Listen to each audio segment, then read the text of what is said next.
श्रद्धा का स्तर और विश्वास का स्तर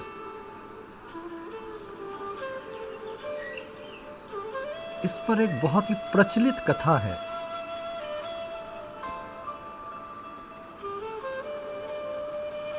जब श्री रामचंद्र की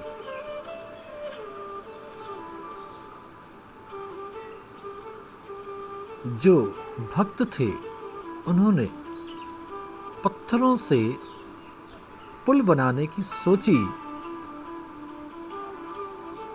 तो क्या हुआ?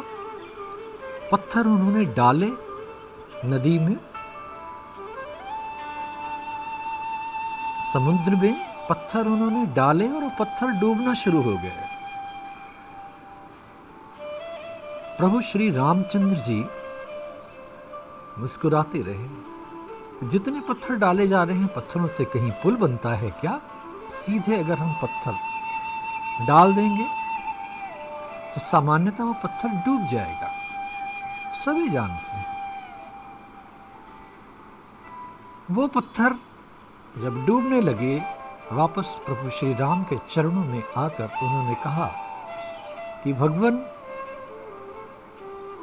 ये पुल कैसे बनेगा?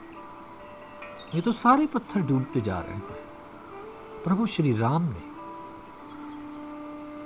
बोला, कोई बात नहीं, ये पुल बनेगा। आप एक काम करो, हर पत्थर पर आप राम शब्द लिख लो, मेरे नाम का स्मरण करके डालो। ये पत्थर हवा में, पानी में तैरने लगेंगे, नीचे नहीं जाएंगे। फिर से अब जितने भी पत्थर डाले जाते, राम शब्द लिखा जाता, उसको मस्तिष्क से लगाया जाता, उसमें श्रद्धा का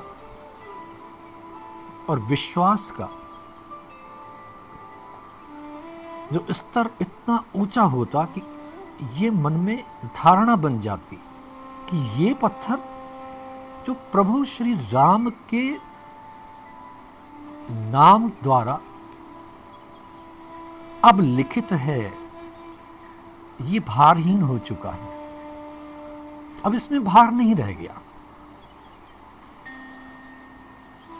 पहला पत्थर डाला गया, तैरने लगा। दूसरा डाला गया राम के नाम पर, तैरने लगा। इस प्रकार अब सब में एक नई ऊर्जा, एक नया जोश आना शुरू हो गया। अब तो जितनी सेना थी उसने सब तुरंत राम लिखा, मस्तिष्क से लगाया, विश्वास को चरम सीमा पर लेके गए। श्रद्धा तो अपने आप बल ले चुकी थी कि जब सामूहिक श्रद्धा हो जाती है तो एक नया रूप धारण कर लेती है। अब समूह पूरा उसकी श्रद्धा का स्तर वो तो ब्रह्मांड तक पहुंच गया। उस श्रद्धा ने पत्थरों को भार विहीन कर दिया। लकड़ी जैसे तैरती है वैसे पत्थर तैरने लगे, क्योंकि उसमें विश्वास था कि इन पत्थरों में अब भार नहीं है। यह है श्रद्धा का, विश्वास का वो स्तर यदि हमारे हृदय में जिनकी भी हम पूजा करते हैं, जिनको हमने गुरु मान रखा है, उनके प्रति यदि हमारे मन में कोई प्रश्न ना उठे और हम भी सोच लें कि अगर हमारे गुरु ने ये बोल दिया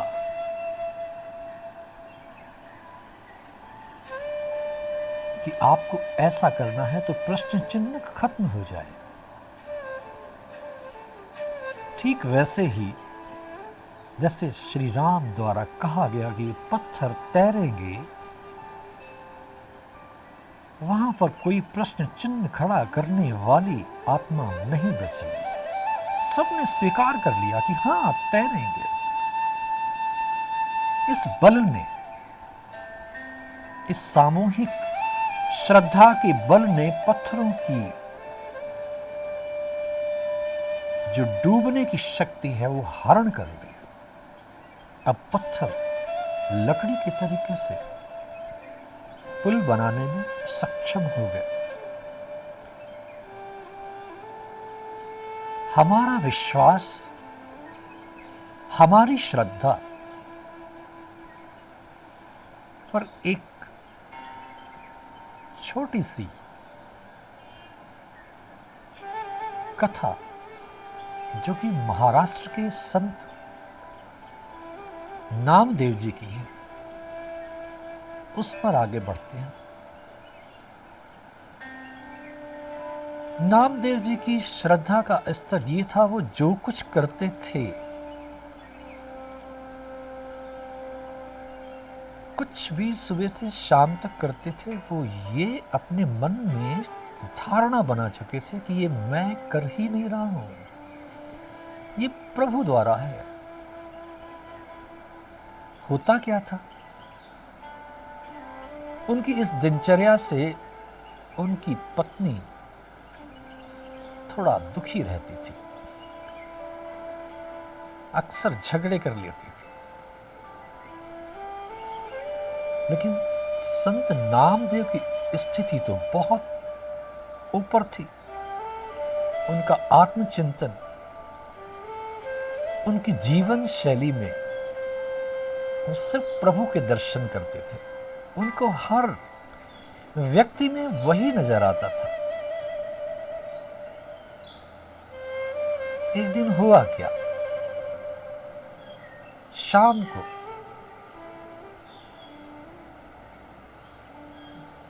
भोजन के समय, रात्रि भोजन के समय, उन्होंने खाना खाने के लिए अपनी तश्तरी में, जो उनकी पत्नी द्वारा बनाया गया था, उसको रखने के बाद उन्होंने आंखें बंद की, प्रार्थना की कि हे प्रभु, आज्ञा दो मैं ये भोजन स्वीकार करूं। आपकी आज्ञा के बाद ही स्वीकार होगा। आंखें बंद थी, थाली में भोजन लगा हुआ था, रोटियां थी, सब्जी थी, दाल थी, एक छोटी सी कटोरी में घी भी था। अभी आंखें प्रार्थना करके खुली, क्या देखा, एक कुत्ता उन रोटियों को मुंह में दबाकर भागना शुरू कर दिया।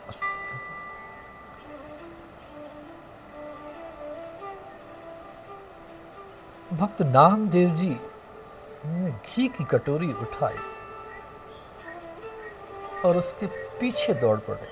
अब कुत्ता तो सोच रहा है कि नामदेव जी अपनी रोटियां वापस लेने के लिए दौड़ रहे हैं। भक्त नामदेव जी कुछ और ही सोच रहे हैं, कुछ और ही बोल रहे हैं। वो पीछे से चिल्ला रहे हैं, रुक जा, ये रोटियां तेरे गले के अंदर ऐसी चली जाएंगी, ला मैं घी लगा दूं।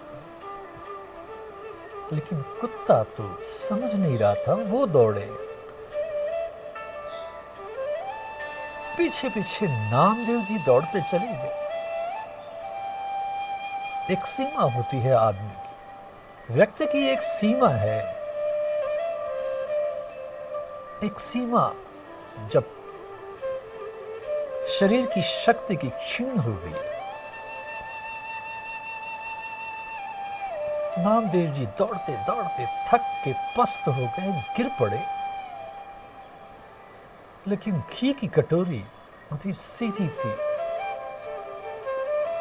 कराहते हुए एक ही शब्द कह रहे थे, भगवान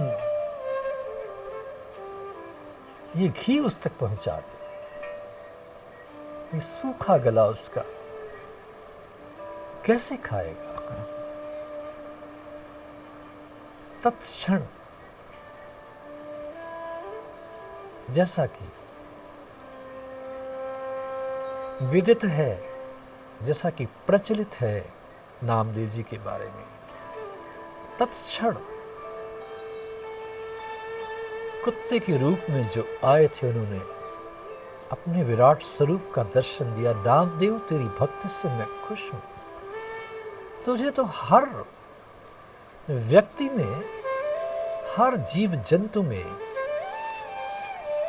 तुझे मेरे ही दर्शन होते हैं। नामदेव जी को गले से लगाया।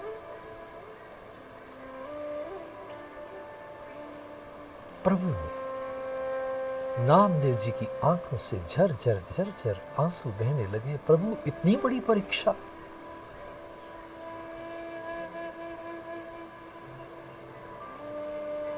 शब्द खत्म हो गए नामदेव जी के पास। जिसके लिए प्रार्थना करते थे आज वो स्वयं सामने खड़ा है। गला रुंध गया, अब शब्द बाहर नहीं आ रहे थे, क्योंकि मिलन था आत्म तत्व का उस परम तत्व से।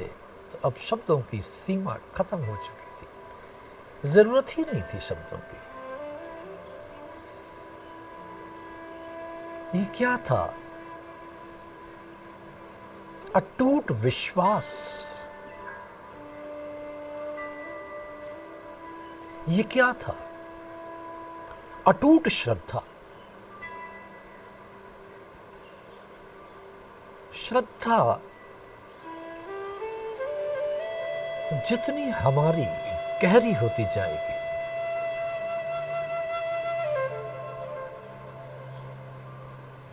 हृदय हमारा उतना ही तरल होता जाएगा, द्रवित होता जाएगा। जिससे संत नामदेव जी का द्रवित हृदय था ना, श्रद्धा के प्रबल होने से हृदय द्रवित होता है। और जब हृदय द्रवित होना शुरू हो जाता है तो भक्त सरल होना शुरू हो जाता है। द्रवित हृदय, सरल भक्त, इसकी चर्चा हम अगले चरणों में करेंगे।